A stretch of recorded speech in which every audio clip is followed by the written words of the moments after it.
Hi everyone, I'm Ali GREYMOND. Today I wanted to talk to you about setbacks in OCD recovery. Let me explain. Doing OCD recovery with clients for over 10 years now. Before that, I've recovered from severe OCD myself. So I have a lot of experience, and I can tell you from that experience, 90% of my clients doing what I'm telling you to do here recover. B, everybody has setbacks from time to time. You will still recover with setbacks. It's impossible to recover without setbacks. You are not a robot. So, having setbacks is a normal process. If you start to focus your mind on, oh, I had this setback, now I for sure won't recover. First of all, the whole recovery thing can become a theme. And second, you're not getting yourself out of a setback, you're focusing on this negative.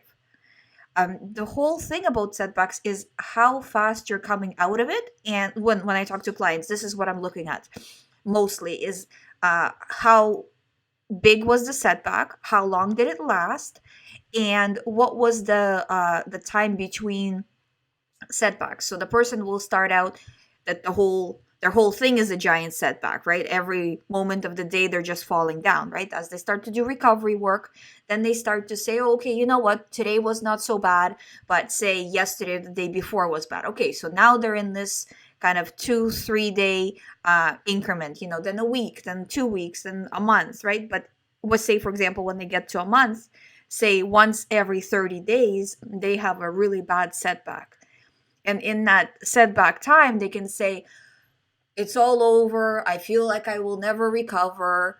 And for me, it's important to remind them we haven't had barely any OCD for about a month. Before it was every day.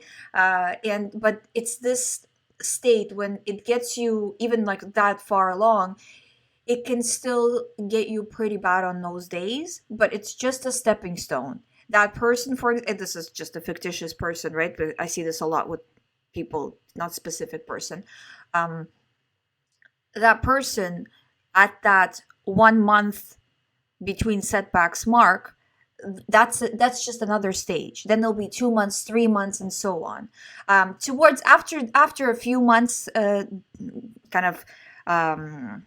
Non setback time, the anxiety really does fade a lot. So when it comes, most likely it's going to come in at like a 5.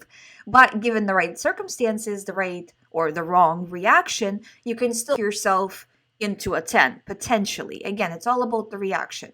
When an OCD thought comes in, it doesn't come in at a 10 a lot of the time. Well, in the beginning it does, but later on it doesn't. It comes in at like an 8 or a 7. But then the person will say, oh yeah, let me think about it, or let me do the compulsion, and boom, they get themselves to a 10. So it's the reaction really kind of does matter a lot, and the reaction is what's continuing the OCD. The more you react with fear, ruminate, do compulsions, the worse this whole thing gets. So it's actively choosing to disregard no matter what. So, just to sum up, setbacks are normal.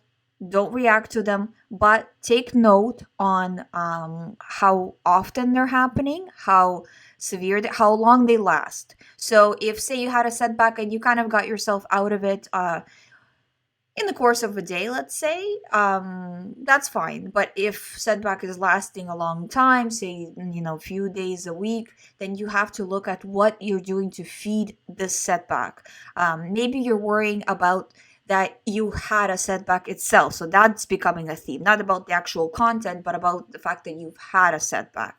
Or maybe you are really digging into the content, right? So you need to see what is happening objectively, and then fix it.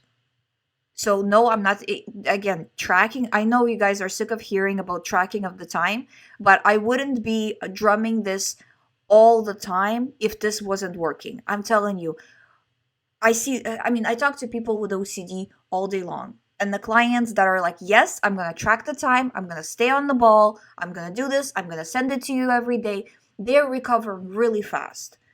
But people who you have to push into it and they don't want to do it and all of this, it's so much slower. They'll still get there, but it's so much slower. So you gotta do this. You gotta do the recovery work this way, because OCD is it's a very much uh, mechanical type of issue, in the brain. It's not abstract, it's very logical. You say red balloon is scary, I will send you more about red balloon. You need to repeat to me a few times that red balloon is not scary anymore, then I will stop sending you about the red balloon. How many times, we don't exactly know, but a few times for it to stop being relevant. So it's a mechanism. So you need to look at it that way and act that way, that right now your job is to repeat that this is irrelevant a certain number of times. And as you do this, the anxiety will continuously drop and go away eventually. But there will be setbacks along the way. I hope you find my videos helpful. Thank you so much for listening. If you would like to do one-on-one recovery program with me, all the information's on youhaveocd.com. You can sign up from there. You can book a session from there. Thank you. I'll see you tomorrow.